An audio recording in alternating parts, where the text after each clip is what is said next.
नमस्कार साथियों, मैं अनीता श्रीवास्तव आपका हार्दिक अभिनंदन करती हूँ।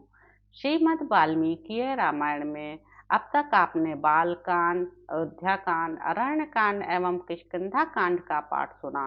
आज से हम सुंदर कांड का पाठ आरंभ करेंगे, जिसमें आप हनुमान जी की बुद्धिमत्ता, पराक्रम आदि गुणों से परिचित होंगे।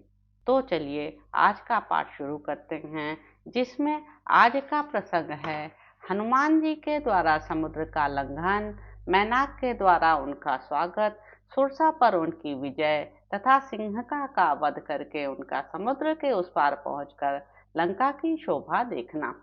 तदंतर शत्रुओं का संहार करने वाले हनुमान जी ने रावण द्वारा हरी गई सीता के निवास स्थान का पता लगाने के लिए उस आकाश मार्ग से जाने का विचार किया, जिस पर चारण विचरा करते हैं। कपिवत हनुमान जी ऐसा कर्म करना चाहते थे जो दूसरों के लिए दुष्कर था, तथा उस कार्य में उन्हें किसी और की सहायता भी प्राप्त नहीं थी। उन्होंने मस्तक और ग्रीवा ऊंची की। उस समय वे हृष्ट पुष्ट सांड के समान प्रतीत होने लगे। फिर धीर स्वभाव वाले वे महाबली पवन कुमार वैदूर्यमणि और समुद्र के जल की भांति हरी हरी घास पर सुखपूर्वक विचरने लगे। उस समय बुद्धिमान हनुमान जी पक्षियों को त्रास देते, वृक्षों को वक्षस्थल के आघात से धाराशाही करते तथा बहुत से मृगों को कुचलते हुए पराक्रम में बढ़े चढ़े सिंह के समान शोभा पा रहे थे। उस पर्वत का जो तल प्रदेश था, वह पहाड़ों में स्वभाव से ही उत्पन्न होने वाली नीली, लाल, मजीठ और कमल के से रंग वाली श्वेत तथा श्याम वर्ण वाली निर्मल धातुओं से अच्छी तरह अलंकृत था। उस पर देवोपम यक्ष, किन्नर, गंधर्व और नाग, जो इच्छानुसार रूप धारण करने वाले थे, निरंतर परिवार सहित निवास करते थे। बड़े बड़े गजराजों से भरे हुए उस पर्वत के समतल प्रदेश में खड़े हुए कपिवर हनुमान जी वहां जलाशय में स्थित हुए विशालकाय हाथी के समान जान पड़ते थे। उन्होंने सूर्य, इंद्र, पवन, ब्रह्मा और भूतों को भी हाथ जोड़कर उस पार जाने का विचार किया। फिर पूर्वाभिमुख होकर अपने पिता पवन देव को प्रणाम किया। तत्पश्चात कार्य कुशल हनुमान जी दक्षिण दिशा में जाने के लिए बढ़ने लगे। बड़े बड़े वानरों ने देखा, जैसे पूर्णिमा के दिन समुद्र में ज्वार आने लगता है, उसी प्रकार समुद्र लंघन के लिए दृढ़ निश्चय करने वाले हनुमान जी श्री राम की कार्य सिद्धि के लिए बढ़ने लगे। समुद्र को लांघने की इच्छा से उन्होंने अपने शरीर को बेहद बढ़ा लिया और अपनी दोनों भुजाओं तथा चरणों से उस पर्वत को दबाया। कपिवर हनुमान जी के द्वारा दबाए जाने पर तुरंत ही वह पर्वत कांप उठा और 2 घड़ी तक डगमगाता रहा। उसके ऊपर जो वृक्ष उगे थे, उनकी डालियों के अग्रभाग फूलों से लदे हुए थे, किंतु उस पर्वत के हिलने से उनके वे सारे फूल झड़ गए। वृक्षों से लदी हुई उस सुगंधित पुष्प राशि के द्वारा सब ओर से आच्छादित हुआ वह पर्वत ऐसा जान पड़ता था मानो वह फूलों का ही बना हुआ हो। महापराक्रमी हनुमान जी के द्वारा दबाया जाता हुआ महेंद्र पर्वत जल के स्रोत बहाने लगा, मानो कोई मदमत्त गजराज अपने कुंभ स्थल से मद की धारा बहा रहा हो। बलवान पवन कुमार के भार से दबा हुआ महेंद्र गिरी सुनहरे, रुपहले और काले रंग के जल स्रोत प्रवाहित करने लगा। इतना ही नहीं, जैसे मध्यम ज्वाला से युक्त अग्नि लगातार धुआं छोड़ रही हो, उसी प्रकार वह पर्वत मैनसिल सहित बड़ी बड़ी शिलाएं गिराने लगा। हनुमान जी के उस पर्वत पीड़न से पीड़ित होकर वहां के समस्त जीव गुफाओं में घुस गए और बुरी तरह से चिल्लाने लगे। इस प्रकार पर्वत को दबाने के कारण उत्पन्न हुआ वह जीव जंतुओं का महान कोलाहल पृथ्वी, उपवन और संपूर्ण दिशाओं में भर गया। जिनमें स्वस्तिक चिन्ह स्पष्ट दिखाई दे रहे थे, उन स्थूल फणों से विष की भयानक आग उगलते हुए बड़े बड़े सर्प उस पर्वत की शिलाओं को अपने दांतों से डसने लगे। क्रोध से भरे हुए उन विषैले सांपों के काटने पर वे बड़ी बड़ी शिलाएं इस प्रकार जल उठीं मानो उनमें आग लग गई हो। उस समय उन सबके सहस्त्रों टुकड़े हो गए। उस पर्वत पे जो बहुत सी औषधियां उगी हुई थीं, वे विष को नष्ट करने वाली होने पर भी उन नागों के विष को शांत ना कर सकीं। उस समय वहां रहने वाले तपस्वी और विद्याधरों ने समझा कि इस पर्वत को भूत लोग तोड़ रहे हैं। इससे भयभीत होकर वे अपनी स्त्रियों के साथ वहां से ऊपर उठकर अंतरिक्ष में चले गए। मधुपान के स्थान में रखे हुए सुवर्णमय आसव पात्र, बहुमूल्य बर्तन, सोने के कलश, भांति भांति के भक्ष्य पदार्थ, चटनी, नाना प्रकार के फलों के गूदे, बैलों की खाल की बनी हुई ढालें और सुवर्ण जटित मुठ वाली तलवारें छोड़कर कंठ में माला धारण किए, लाल रंग के फूल और अनुलेपन लगाए, प्रफुल्ल कमल के सदृश सुंदर एवं लाल नेत्र वाले वे मतवाले विद्याधर गण भयभीत से होकर आकाश में चले गए। उनकी स्त्रियां गले में हार, पैरों में नूपुर, भुजाओं में बाजूबंद और कलाइयों में कंगन धारण किए आकाश में अपने पतियों के साथ मंद मंद मुस्कुराती हुई चकित सी खड़ी हो गईं। विद्याधर और महर्षि अपनी महाविद्या का परिचय देते हुए अंतरिक्ष में एक साथ खड़े हो गए और उस पर्वत की ओर देखने लगे। उन्होंने उस समय निर्मल आकाश में खड़े हुए भवितात्मा महर्षियों, चारणों और सिद्धों की ये बातें सुनी। आहा, ये पर्वत के समान विशालकाय महान वेगशाली पवन पुत्र हनुमान जी वरुणालय समुद्र को पार करना चाहते हैं। श्री रामचंद्र जी और वानरों के कार्य की सिद्धि के लिए दुष्कर कर्म करने की इच्छा रखने वाले ये पवन कुमार समुद्र के दूसरे तट पर पहुंचना चाहते हैं, जहां जाना अत्यंत कठिन है। इस प्रकार विद्याधरों ने उन तपस्वी महात्माओं की कही हुई ये बातें सुनकर पर्वत के ऊपर अतुलित बलशाली वानर शिरोमणि हनुमान जी को देखा। उस समय हनुमान जी अग्नि के समान जान पड़ते थे। उन्होंने अपने शरीर को हिलाया और रोए झाड़े तथा महान मेघ के समान बड़े जोर जोर से गर्जना की। हनुमान जी अब ऊपर को उछलना ही चाहते थे। उन्होंने क्रमशः गोलाकार मुड़ी तथा रोमावलियों से भरी हुई अपनी पूंछ को उसी प्रकार आकाश में फेंका जैसे पक्षीराज गरुड़ सर्प को फेंकते हैं। अत्यंत वेगशाली हनुमान जी के पीछे आकाश में फैली हुई उनकी कुछ कुछ मुड़ी हुई पूंछ गरुड़ के द्वारा ले जाए जाते हुए महान सर्प के समान दिखाई देती थी। उन्होंने अपनी विशाल परिघ के समान भुजाओं को पर्वत पर जमाया, फिर ऊपर के सब अंगों को इस प्रकार सिकोड़ लिया कि वे कटी की सीमा में ही आ गए। साथ ही उन्होंने दोनों पैरों को भी समेट लिया। तत्पश्चात तेजस्वी और पराक्रमी हनुमान जी ने अपनी दोनों भुजाओं और गर्दन को भी सिकोड़ लिया। इस समय उनमें तेज, बल और पराक्रम सभी का आवेश हुआ। उन्होंने अपने लंबे मार्ग पर दृष्टि दौड़ाने के लिए नेत्रों को ऊपर उठाया और आकाश की ओर देखते हुए प्राणों को हृदय में रोका। इस प्रकार ऊपर को छलांग मारने की तैयारी करते हुए कपिश्रेष्ठ महाबली हनुमान जी ने अपने पैरों को अच्छी तरह जमाया और कानों को सिकोड़कर उन वानर शिरोमणि ने अन्य वानरों से इस प्रकार कहा, जैसे श्री रामचंद्र जी का छोड़ा हुआ बाण वायु वेग से चलता है, उसी प्रकार मैं रावण द्वारा पालित लंकापुरी में जाऊंगा। यदि लंका में जनक नंदनी सीता को नहीं देखूंगा तो इसी वेग से मैं स्वर्गलोक में चला जाऊंगा। इस प्रकार परिश्रम करने पर यदि मुझे स्वर्ग में भी सीता का दर्शन नहीं होगा तो राक्षस राज रावण को बांध कर लाऊंगा। सर्वथा कृतकृत्य होकर मैं सीता के साथ लौटूंगा अथवा रावण सहित लंकापुरी को ही उखाड़ कर लाऊंगा। ऐसा कहकर वेगशाली वानर प्रवर श्री हनुमान जी ने विघ्न बाधाओं का कोई विचार न करके बड़े वेग से ऊपर की ओर छलांग मारी। उस समय उन वानर शिरोमणियों ने अपने को साक्षात गरुड़ के समान ही समझा। जिस समय वे कूदे उस समय उनके वेग से आकृष्ट हो पर्वत पर उगे हुए सब वृक्ष उखड़ गए और अपनी सारी डालियों को समेटकर उनके साथ ही सब ओर से वेग पूर्वक उड़ चले। वे हनुमान जी मतवाले कोयष्टि आदि पक्षियों से युक्त बहुसंख्यक पुष्प शोभित वृक्षों को अपने महान वेग से ऊपर की ओर खींचते हुए निर्मल आकाश में अग्रसर होने लगे। उनकी जांघों के महान वेग से ऊपर को उठे हुए वृक्ष एक मुहूर्त तक उनके पीछे पीछे इस प्रकार गए, जैसे दूर देश के पथ पर जाने वाले अपने भाई बंधुओं को उसके बंधु बांधव पहुंचाने जाते हैं। हनुमान जी की जांघों के वेग से उखड़े हुए साल तथा दूसरे दूसरे श्रेष्ठ वृक्ष उनके पीछे पीछे उसी प्रकार चले जैसे राजा के पीछे उनके सैनिक चलते हैं। जिनकी डालियों के अग्रभाग फूलों से सुशोभित थे, उन बहुतेरे वृक्षों से संयुक्त हुए पर्वताकार हनुमान जी अद्भुत शोभा से संपन्न दिखाई दिए। उन वृक्षों में से जो भारी थे वे थोड़ी ही देर में गिरकर क्षार समुद्र में डूब गए, ठीक उसी तरह जैसे कितने ही पंखधारी पर्वत देवराज इंद्र के भय से वरुणालय में निमग्न हो गए थे। मेघ के समान विशालकाय हनुमान जी अपने साथ खींचकर आए हुए वृक्षों के अंकुर और कोर सहित फूलों से आच्छादित हो जुगनुओं की जगमगाहट से युक्त पर्वत के समान शोभा पाते थे।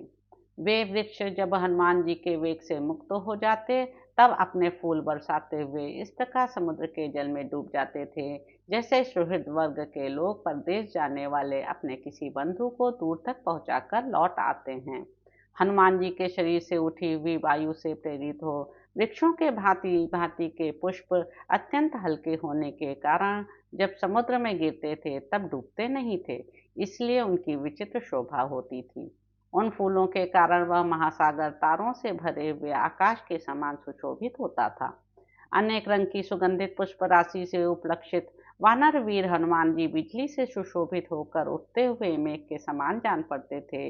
उनके वेग से झड़े हुए फूलों के कारण समुद्र का जल उगे हुए रमणीय तारों से खचित आकाश के समान दिखाई देता था। आकाश में फैलाई गई उनकी दोनों भुजाएं ऐसी दिखाई देती थीं मानो किसी पर्वत के शिखर से 5 फन वाले 2 सर्प निकले हुए हों। उस समय महाकपि हनुमान ऐसे प्रतीत हो रहे थे मानो तरंग मालाओं सहित महासागर को पी रहे हों। वे ऐसे दिखाई देते थे मानो आकाश को भी पी जाना चाहते हों। वायु के मार्ग का अनुसरण करने वाले हनुमान जी के बिजली की सी चमक पैदा करने वाले दोनों नेत्र ऐसे प्रकाशित हो रहे थे मानो पर्वत पे 2 स्थानों में लगे हुए दावानल दहक रहे हों। पिंगल नेत्र वाले वानरों में श्रेष्ठ हनुमान जी की दोनों गोल बड़ी बड़ी और पीले रंग की आंखें चंद्रमा और सूर्य के समान प्रकाशित हो रही थीं। लाल लाल नासिका के कारण उनका सारा मुंह लाली लिए हुए था, अतः वह संध्या काल से संयुक्त सूर्यमंडल के समान सुशोभित होता था। आकाश में तैरते हुए पवन पुत्र हनुमान की उठी हुई टेढ़ी पूंछ इंद्र की ऊंची ध्वजा के समान जान पड़ती थी। महाबुद्धिमान पवन पुत्र हनुमान जी की दाढ़ें सफेद थीं और पूंछ गोलाकार मुड़ी हुई थी, इसलिए वे परिधि से घिरे हुए सूर्यमंडल के समान जान पड़ते थे। उनकी कमर के नीचे का भाग बहुत लाल था, इससे वे महाकपि हनुमान फटे हुए गेरू से युक्त विशाल पर्वत के समान शोभा पाते थे। ऊपर ऊपर से समुद्र को पार करते हुए वानर सिंह हनुमान की कांख से होकर निकली हुई वायु बादल के समान गरजती थी। जैसे ऊपर की दिशा से प्रकट हुई पुच्छ युक्त उल्का आकाश में जाती देखी जाती है, उसी प्रकार अपनी पूंछ के कारण कपिश्रेष्ठ हनुमान जी भी दिखाई देते थे। चलते हुए सूर्य के समान विशालकाय हनुमान जी अपनी पूंछ के कारण ऐसी शोभा पा रहे थे मानो कोई बड़ा गजराज अपनी कमर में बंधी हुई रस्सी से सुशोभित हो रहा हो। हनुमान जी का शरीर समुद्र से ऊपर ऊपर चल रहा था और उनकी परछाई जल में डूबी हुई सी दिखाई देती थी। इस प्रकार शरीर और परछाई दोनों से उपलक्षित हुए वे कपिवर हनुमान समुद्र के जल में पड़ी हुई उस नौका के समान प्रतीत होते थे जिसका ऊपरी भाग वायु से परिपूर्ण हो और निम्न भाग समुद्र के जल से लगा हुआ हो। वे समुद्र के जिस जिस भाग में जाते थे वहां वहां उनके अंग के वेग से उत्ताल तरंगे उठने लगती थीं, अतः वह भाग उन्मत्त सा दिखाई देता था। महान वेगशाली महाकपि हनुमान पर्वतों के समान ऊंची महासागर की तरंग मालाओं को अपनी छाती से चूर चूर करते हुए आगे बढ़ रहे थे। कपिश्रेष्ठ हनुमान के शरीर से उठी हुई तथा मेघों की घटा में व्याप्त हुई प्रबल वायु ने भीषण गर्जना करने वाले समुद्र में भारी हलचल मचा दी। वे कपिकेसरी अपने प्रचंड वेग से समुद्र में बहुत सी ऊंची ऊंची तरंगों को आकर्षित करते हुए इस प्रकार उड़े जा रहे थे मानो पृथ्वी और आकाश दोनों को विक्षुब्ध कर रहे हैं। वे महान वेगशाली वानर वीर उस महासमुद्र में उठी हुई सुमेरु और मंदराचल के समान उत्ताल तरंगों की मानो गणना करते हुए आगे बढ़ रहे थे।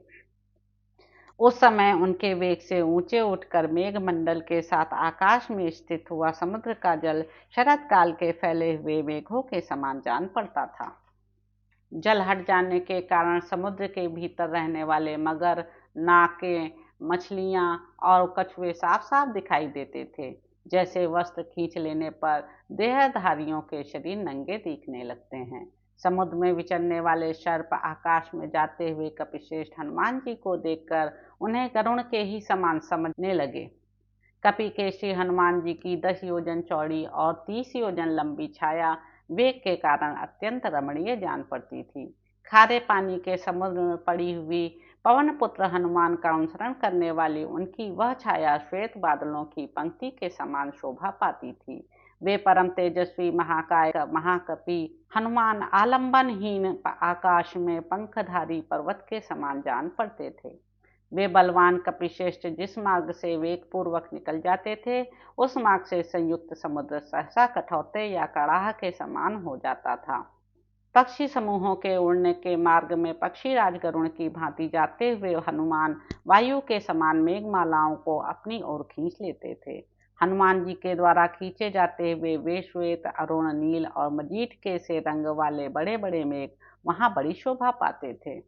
वे बारंबार बादलों के समूह में घुस जाते और बाहर निकल आते थे। इस तरह छिपते और प्रकाशित होते हुए चंद्रमा के समान दृष्टिगोचर होते थे। उस समय तीव्र गति से आगे बढ़ते हुए वानर वीर हनुमान जी को देखकर देवता, गंधर्व और चारण उनके ऊपर फूलों की वर्षा करने लगे। वे श्री रामचंद्र जी का कार्य सिद्ध करने के लिए जा रहे थे। अतः उस समय वेग से जाते हुए वानर राज हनुमान को सूर्य देव ने ताप नहीं पहुंचाया और वायुदेव ने भी उनकी सेवा की। आकाश मार्ग से यात्रा करते हुए वानर वीर हनुमान की ऋषि मुनि स्तुति करने लगे और देवता और गंधर्व उनकी प्रशंसा के गीत गाने लगे। उन कपिश्रेष्ठ को बिना थकावट के सहसा आगे बढ़ते देख नाग, यक्ष और नाना प्रकार के राक्षस सभी उनकी स्तुति करने लगे। जिस समय कपि के श्री हनुमान जी उछलकर समुद्र पार कर रहे थे, उस समय इक्ष्वाकु कुल का सम्मान करने की इच्छा से समुद्र ने विचार किया, यदि मैं वानर राज हनुमान जी की सहायता नहीं करूंगा तो बोलने की इच्छा वाले सभी लोगों की दृष्टि में मैं सर्वथा निंदनीय हो जाऊंगा। मुझे इक्ष्वाकु कुल के महाराज सगर ने बढ़ाया था। इस समय ये हनुमान जी भी इक्ष्वाकु वंशीय वीर श्री रघुनाथ जी की सहायता कर रहे हैं, अतः इन्हें इस यात्रा में किसी प्रकार का कष्ट नहीं होना चाहिए। मुझे ऐसा कोई उपाय करना चाहिए जिससे वानर वीर यहाँ कुछ विश्राम कर लें। मेरे आश्रय में विश्राम कर लेने पर मेरे शेष भाग को ये सुगमता से पार कर लेंगे। यह शुभ विचार करके समुद्र ने अपने जल में छिपे हुए सुवर्णमय गिरिश्रेष्ठ मैनाक से कहा, शैलप्रवर, महामना देवराज इंद्र ने तुम्हें यहाँ पातालवासी असुर समूहों के निकलने के मार्ग को रोकने के लिए परिघ रूप से स्थापित किया है। इन असुरों का पराक्रम सर्वत्र प्रसिद्ध है। वे फिर पाताल से ऊपर को आना चाहते हैं, अतः उन्हें रोकने के लिए तुम अप्रमेय पाताल लोक के द्वार को बंद करके खड़े हो। शैल, ऊपर नीचे और अगल बगल में सब ओर बढ़ने की तुम में शक्ति है। गिरिश्रेष्ठ, इसलिए मैं तुम्हें आज्ञा देता हूँ कि तुम ऊपर की ओर उठो। देखो, ये पराक्रमी कपि के श्री हनुमान तुम्हारे ऊपर होकर जा रहे हैं। वे बड़ा भयंकर कर्म करने वाले हैं। इस समय श्री राम का कार्य सिद्ध करने के लिए इन्होंने आकाश में छलांग मारी है। ये इक्ष्वाकुवंशी राम के सेवक हैं, अतः मुझे इनकी सहायता करनी चाहिए। इक्ष्वाकु वंश के लोग मेरे पूजनीय हैं और तुम्हारे लिए तो वे परम पूजनीय हैं। अतः तुम हमारी सहायता करो, जिससे हमारे कर्तव्य कर्म का अवसर बीत न जाए। यदि कर्तव्य का पालन नहीं किया जाए तो वह सत्पुरुषों के क्रोध को जगा देता है।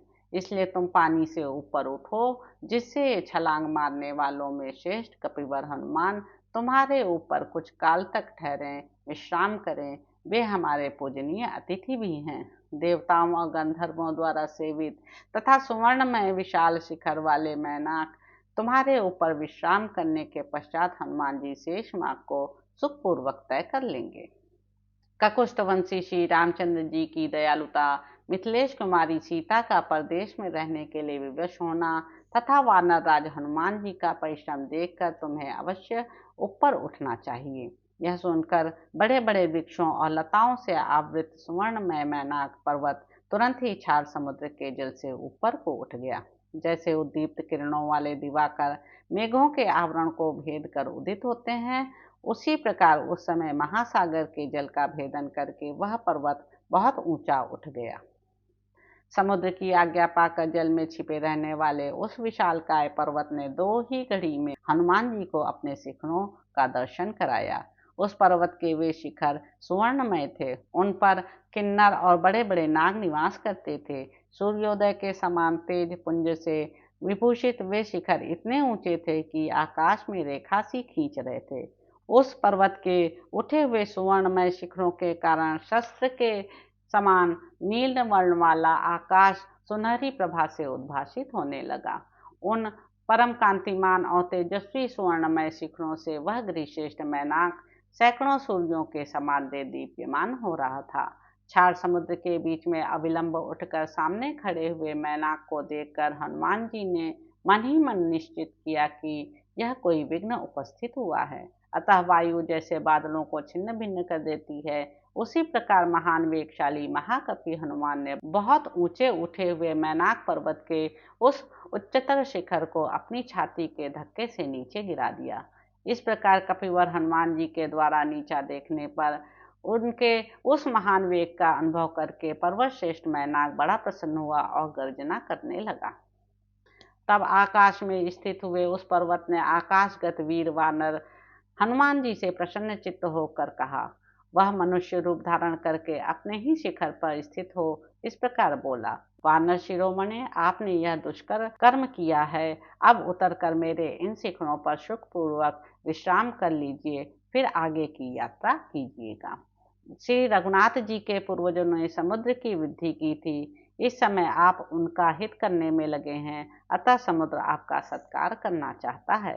किसी ने उपकार किया हो तो बदले में उसका भी उपकार किया जाए, यह सनातन धर्म है। इस दृष्टि से प्रत्युपकार करने की इच्छा वाला यह सागर आपसे सम्मान पाने के योग्य है। आपके सत्कार के लिए समुद्र ने बड़े आदर से मुझे नियुक्त किया है और कहा है, इन कपिवर हनुमान जी ने 100 योजन दूर जाने के लिए आकाश में छलांग मारी है, अतः कुछ देर तक तुम्हारे शिखरों पर ये विश्राम कर लें, फिर शेष भाग लंघन करेंगे। अतः कपिश्रेष्ठ, आप कुछ देर तक मेरे ऊपर विश्राम कर लीजिए, फिर जाइएगा। इस स्थान पर यह बहुत से सुगंधित और सुस्वादु कंद मूल तथा फल हैं। वानर शिरोमणि, इनका आस्वादन करके थोड़ी देर तक सुस्ता लीजिए, उसके बाद आगे की यात्रा कीजिएगा। कपिवर, आपके साथ हमारा भी कुछ संबंध है। आप महान गुणों का संग्रह करने वाले और तीनों लोकों में विख्यात हैं। कपिश्रेष्ठ पवन नंदन, जो जो वेगशाली और छलांग मारने वाले वानर हैं, उन सब में मैं आप ही को श्रेष्ठतम मानता हूँ। धर्म की जिज्ञासा रखने वाले विज्ञ पुरुष के लिए एक साधारण अतिथि भी निश्चय ही पूजा के योग्य माना गया है। फिर आप जैसे असाधारण शौर्यशाली पुरुष कितने सम्मान के योग्य हैं, इस विषय में तो कहना क्या है। कपिश्रेष्ठ, आप देव शिरोमणि महात्मा वायु के पुत्र हैं और वेग में भी उन्हीं के समान हैं। आप धर्म के ज्ञाता हैं, आपकी पूजा होने पर साक्षात वायुदेव का पूजन हो जाएगा, इसलिए आप अवश्य ही मेरे पूजनीय हैं। इसमें एक और कारण है, उसे सुनिए। तात पूर्व काल के सतयुग की बात है। उन दिनों पर्वतों के भी पंख होते थे, वे भी गरुड़ के समान वेगशाली होकर संपूर्ण दिशाओं में उड़ते फिरते थे। उनके इस तरह वेगपूर्वक उड़ने और आने जाने पर देवता, ऋषि और समस्त प्राणियों को उनके गिरने की आशंका से बड़ा भय होने लगा। इससे सहस्त्र नेत्रों वाले देवराज इंद्र कुपित हो उठे और उन्होंने अपने वज्र से लाखों पर्वतों के पंख काट डाले। उस समय कुपित हुए देवराज इंद्र वज्र उठाए मेरी ओर भी आए, किंतु महात्मा वायु ने सहसा मुझे इस समुद्र में गिरा दिया। वानर श्रेष्ठ, इस क्षार समुद्र में गिराकर आपके पिता ने मेरे पंखों की रक्षा कर ली और मैं अपने संपूर्ण अंश से सुरक्षित बच गया। पवन नंदन कपिश्रेष्ठ, इसलिए मैं आपका आदर करता हूँ, आप मेरे माननीय हैं। आपके साथ मेरा यह संबंध महान गुणों से युक्त है। महामते, इस प्रकार चिरकाल के बाद जो यह प्रत्युपकार रूप कार्य प्राप्त हुआ है, इसमें आप प्रसन्नचित्त होकर मेरे और समुद्र की भी प्रीति का संपादन करें। वानर शिरोमणि, आप यहाँ अपनी थकान उतारिए, हमारी पूजा ग्रहण कीजिए और मेरे प्रेम को भी स्वीकार कीजिए। मैं आप जैसे माननीय पुरुष के दर्शन से बहुत प्रसन्न हुआ हूँ। मैनाक के ऐसा कहने पर कपिश्रेष्ठ हनुमान जी ने उस उत्तम पर्वत से कहा, मैनाक, मुझे भी आपसे मिलकर बड़ी प्रसन्नता हुई है। मेरा आतिथ्य हो गया। अब आप अपने मन से यह दुख अथवा चिंता निकाल दीजिए कि इन्होंने मेरी पूजा ग्रहण नहीं की। मेरे कार्य का समय मुझे बहुत जल्दी करने के लिए प्रेरित कर रहा है। यह दिन भी बीता जा रहा है, मैंने वानरों के समीप यह प्रतिज्ञा कर ली है कि मैं यहाँ बीच में कहीं नहीं ठहर सकता।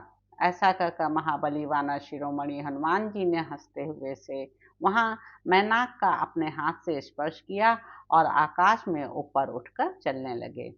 उस समय पर्वत और समुद्र दोनों ने ही बड़े आदर से उनकी ओर देखा, उनका सत्कार किया और यथोचित आशीर्वादों से उनका अभिनंदन किया है। फिर पर्वत और समुद्र को छोड़कर उनसे दूर ऊपर उठकर अपने पिता के माँ का आश्रय ले हनुमान जी निर्मल आकाश में चलने लगे। तत्पश्चात और भी ऊंचे उठकर उस पर्वत को देखते हुए कपिश्रेष्ठ पवन पुत्र हनुमान जी बिना किसी आधार के आगे बढ़ने लगे। हनुमान जी का यह दूसरा अत्यंत दुष्कर कर्म देखकर संपूर्ण देवता, सिद्ध और महर्षि गण उनकी प्रशंसा करने लगे। वहां आकाश में ठहरे हुए देवता तथा सहस्त्र नेत्रधारी इंद्र उस सुंदर मध्य भाग वाले सुवर्णमय मैनाक पर्वत के उस कार्य से बहुत प्रसन्न हुए। उस समय स्वयं बुद्धिमान शचीपति इंद्र ने अत्यंत संतुष्ट होकर पर्वत श्रेष्ठ सुनाम मैनाक से गदगद वाणी में कहा, सुवर्णमय शैलराज मैनाक, मैं तुम पर बहुत प्रसन्न हूँ। सौम्य, तुम्हें अभय दान देता हूँ। तुम सुखपूर्वक जहाँ चाहो जाओ। 100 योजन समुद्र को लांघते समय जिनके मन में कोई भय नहीं रहा है, फिर भी जिनके लिए हमारे हृदय में यह भय था कि पता नहीं इनका क्या होगा, उन्हीं हनुमान जी को विश्राम का अवसर देकर तुमने उनकी बहुत बड़ी सहायता की है। ये वानर श्रेष्ठ हनुमान दशरथ नंदन श्री राम की सहायता के लिए ही जा रहे हैं। तुमने यथाशक्ति इनका सत्कार करके मुझे पूर्ण संतोष प्रदान किया है।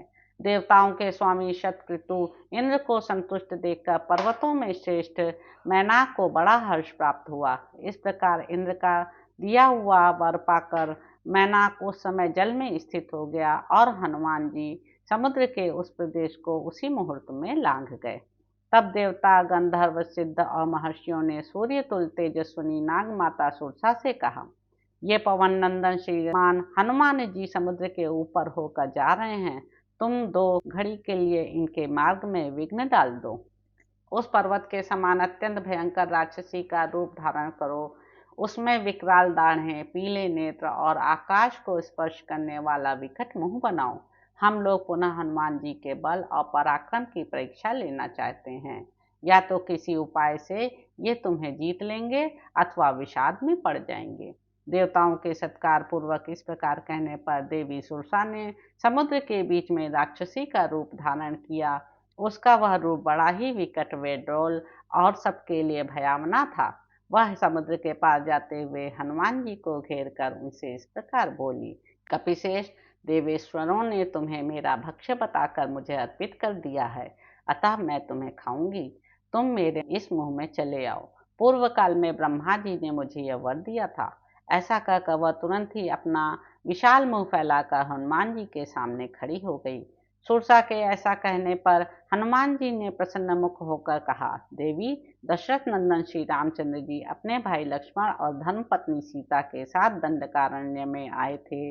वहां पर हित साधन में लगे हुए श्री राम का राक्षसों के साथ वैर बंध गया, अतः रावण ने उनकी यशस्विनी भार्या सीता को हर लिया।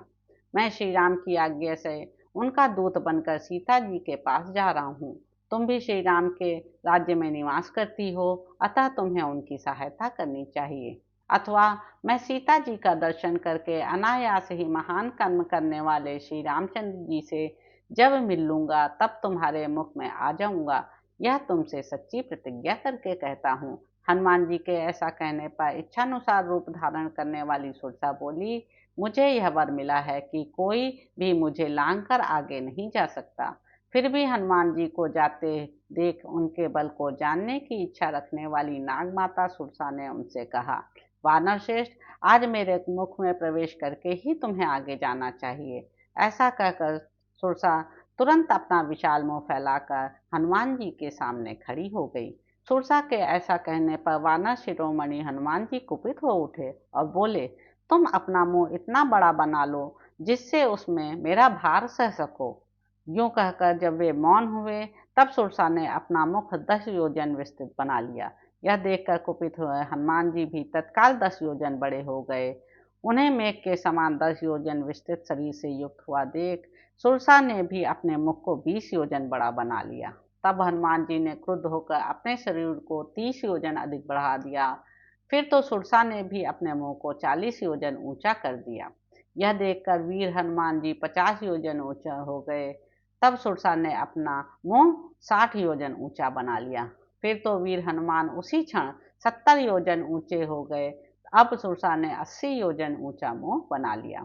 तदंतर अग्नि के समान तेजस्वी हनुमान 90 योजन ऊंचे हो गए। यह देखकर सुरसा ने भी अपने मुंह का विस्तार 100 योजन का कर लिया। सुरसा के फैलाए हुए उस विशाल जिह्वा से युक्त और नरक के समान अत्यंत भयंकर मुंह को देखकर बुद्धिमान वायुपुत्र हनुमान ने मेघ की भांति अपने शरीर को संकुचित कर लिया। वे उसी क्षण अंगूठी के बराबर छोटे हो गए। फिर वे महाबली श्रीमान पवन कुमार सुरसा के मुंह में प्रवेश करके तुरंत निकल आए और आकाश में खड़े होकर इस प्रकार बोले, दक्ष कुमारी, तुम्हें नमस्कार है। मैं तुम्हारे मुंह में प्रवेश कर चुका। लो, तुम्हारा वर भी सत्य हो गया। अब मैं उस स्थान को जाऊंगा जहां विदेह कुमारी सीता विद्यमान है।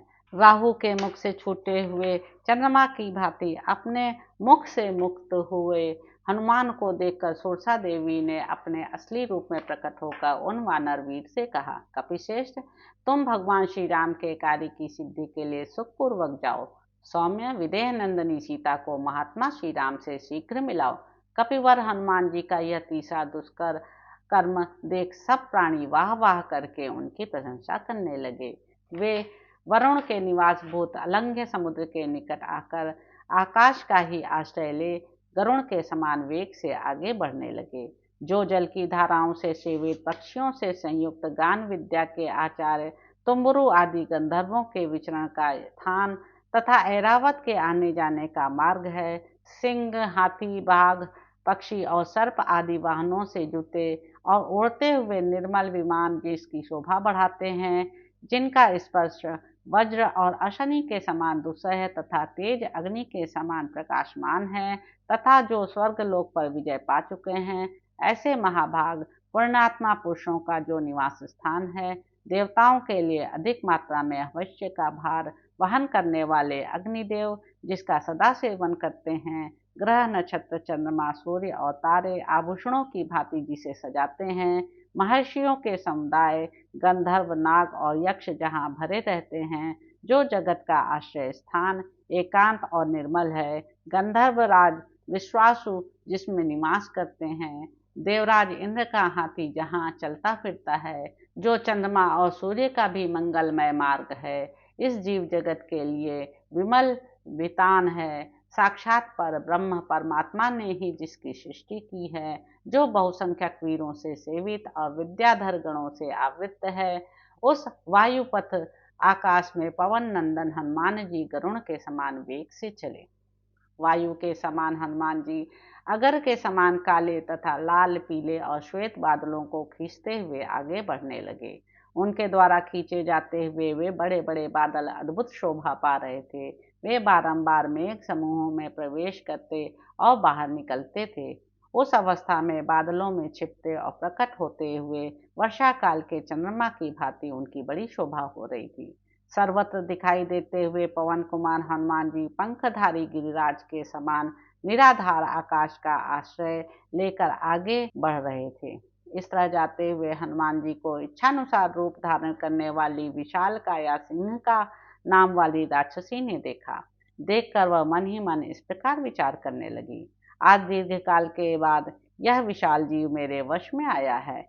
इसे खा लेने पर बहुत दिनों के लिए मेरा पेट भर जाएगा। अपने हृदय में ऐसा सोचकर उस राक्षसी ने हनुमान जी की छाया पकड़ ली। छाया पकड़ी जाने पर वानर वीर हनुमान जी ने सोचा, अहो, सहसा किसने मुझे पकड़ लिया। इस पकड़ के सामने मेरा पराक्रम पंगु हो गया है। जैसे प्रतिकूल हवा चलने पर समुद्र में जहाज की गति अवरुद्ध हो जाती है, वैसे ही दशा आज मेरी भी हो गई है। यही सोचते हुए कपिवर हनुमान ने उस समय अगल बगल में ऊपर और नीचे दृष्टि डाली। इतने ही में उन्हें समुद्र के जल के ऊपर उठा हुआ एक विशालकाय प्राणी दिखाई दिया। उस विकराल मुख वाली राक्षसी को देखकर पवन कुमार हनुमान सोचने लगे, वानरराज सुग्रीव ने जिस महापराक्रमी छायाग्राही अद्भुत जीव की चर्चा की थी वह निसंदेह यही है। तब बुद्धिमान कपिवर हनुमान जी ने यह निश्चय करके ही कि वास्तव में यही सिंह का है, वर्षा काल के मेघ की भांति अपने शरीर को बढ़ाना आरंभ किया। इस प्रकार वे विशालकाय हो गए। उस महाकपि के शरीर को बढ़ते देख सिंह ने अपने मुंह पाताल और आकाश के मध्य मार्ग के समान फैला लिया और मेघों की घटा के समान गर्जना करती हुई उन नरवीर की ओर दौड़ी। हनुमान जी ने उसका अत्यंत विकराल और बढ़ा हुआ मुंह देखा। उन्हें अपने शरीर के बराबर ही अपना मुंह दिखाई दिया। उस समय बुद्धिमान महाकपि हनुमान ने सिंहिका के मर्म स्थानों को अपना लक्ष्य बनाया। तदंतर वज्रोपम शरीर वाले महाकपि पवन कुमार अपने शरीर को संकुचित करके उसके विकराल मुख में आ गिरे। उस समय सिद्धों और चारणों ने हनुमान जी को सिंहिका के मुख में उसी प्रकार निमग्न होते देखा जैसे पूर्णिमा की रात में पूर्ण चंद्रमा राहु के ग्रास बने गए हों। मुख में प्रवेश करके उन वानर वीर ने अपने तीखे नखों से उस राक्षसी के मर्म स्थानों को विदीर्ण कर डाला। इसके पश्चात वे मन के समान गति से उछलकर वेग पूर्वक बाहर निकल आए। दैव के अनुग्रह, स्वाभाविक धैर्य तथा कौशल से उस राक्षसी को मारकर वे मनस्वी वानर वीर पुनः वेग से बढ़कर बड़े हो गए। हनुमान जी ने प्राणों के आश्रयभूत उसके हृदय स्थल को ही नष्ट कर दिया। अतः वह प्राण शून्य होकर समुद्र के जल में गिर पड़ी। विधाता ने ही उसे मार गिराने के लिए हनुमान जी को निमित्त बनाया था। उन वानरवीर के द्वारा शीघ्र ही मारी जाकर सिंहिका जल में गिर पड़ी। यह देखकर आकाश में विचरने वाले प्राणी उन कपिश्रेष्ठ से बोले, कपिवर, तुमने यह बड़ा ही भयंकर कर्म किया है जो इस विशालकाय प्राणी को मार गिराया है। अब तुम बिना किसी विघ्न बाधा के अपना अभीष्ट कार्य सिद्ध करो। वानरेंद्र, जिस पुरुष में तुम्हारे समान धैर्य, सूझ, बुद्धि और कुशलता ये 4 गुण होते हैं, उसे अपने कार्य में कभी असफलता नहीं होती। इस प्रकार अपना प्रयोजन सिद्ध हो जाने से उन आकाशचारी प्राणियों ने हनुमान जी का बड़ा सत्कार किया। इसके बाद वे आकाश में चढ़कर गरुड़ के समान वेग से चलने लगे। 100 योजन के अंत में प्रायः समुद्र के पार पहुंचकर जब उन्होंने सब ओर दृष्टि डाली तब उन्हें एक हरी भरी वन श्रेणी दिखाई दी। आकाश में उड़ते हुए शाखा मृगों में श्रेष्ठ हनुमान जी ने भांति भांति के वृक्षों से सुशोभित लंका नामक द्वीप देखा। उत्तर तट की भांति समुद्र के दक्षिण तट पर भी मलय नामक पर्वत और उसके उपवन दिखाई दिए। समुद्र, सागर तटवर्ती जलप्राय देश तथा वहां उगे हुए वृक्ष एवं सागर पत्नी सरिताओं के मुहानों को भी उन्होंने देखा। मन को वश में रखने वाले बुद्धिमान हनुमान जी ने अपने शरीर को महान मेघों की घटा के समान विशाल और आकाश को अवरुद्ध करता सा देख मन ही मन इस प्रकार विचार किया, अहो, मेरे शरीर की विशालता तथा मेरा यह तीव्र वेग देखते ही राक्षसों के मन में मेरे प्रति बड़ा कौतूहल होगा। वे मेरा भेद जानने के लिए उत्सुक हो जाएंगे। परम बुद्धिमान हनुमान जी के मन में यह धारणा पक्की हो गई। मनस्वी हनुमान अपने पर्वताकार शरीर को संकुचित करके पुनः अपने वास्तविक स्वरूप में स्थित हो गए। ठीक उसी तरह जैसे मन को वश में रखने वाला मोह रहित पुरुष अपने मूल स्वरूप में प्रतिष्ठित होता है। जैसे बलि के पराक्रम संबंधी अभिमान को हर लेने वाले श्रीहरि ने विराट रूप से 3 पग चलकर तीनों लोकों को नाप लेने के पश्चात अपने उस स्वरूप को समेट लिया था, उसी प्रकार हनुमान जी समुद्र को लांघ जाने के बाद अपने उस विशाल रूप को संकुचित करके अपने वास्तविक रूप में स्थित हो गए। हनुमान जी बड़े ही सुंदर और नाना प्रकार के रूप धारण कर लेते थे। उन्होंने समुद्र के दूसरे तट पर, जहां दूसरों का पहुंचना असंभव था, पहुंचकर अपने विशाल शरीर की ओर दृष्टिपात किया। फिर अपने कर्तव्य का विचार करके छोटा सा रूप धारण कर लिया। महान मेघ समूह के समान शरीर वाले महात्मा हनुमान जी केवड़े, लसोड़े और नारियल के वृक्षों से विभूषित लंब पर्वत के विचित्र लघु शिखरों वाले महान समृद्धिशाली श्रृंग पर कूद पड़े। तदंतर समुद्र के तट पर पहुंचकर वहां से उन्होंने एक श्रेष्ठ पर्वत के शिखर पर बसी हुई लंका को देखा। देखकर अपने पहले रूप को तिरोहित करके वे वानर वीर वहां के पशु पक्षियों को व्यथित करते हुए उसी पर्वत पर उतर पड़े। इस प्रकार दानवों और सर्पों से भरे हुए तथा बड़ी बड़ी उत्ताल तरंगमालाओं से अलंकृत महासागर का बलपूर्वक लांघकर वे उसके तट पर उतर गए और अमरावती के समान सुशोभित लंकापुरी की शोभा देखने लगे। तो इस प्रकार साथियों, सुंदर कांड में निहित प्रथम सर्ग यहाँ पर समाप्त होता है। इसके अगले अंक में आप जानेंगे कि लंकापुरी का वर्णन, उसमें प्रवेश करने के विषय में हनुमान जी का विचार, उनका लघु रूप से पुरी में प्रवेश तथा चंद्रोदय का वर्णन। तो अब आपसे अगले अंक में मुलाकात होगी। मेरे YouTube चैनल संवाद विद अनीता को लाइक करें, शेयर करें, सब्सक्राइब करें। धन्यवाद साथियों।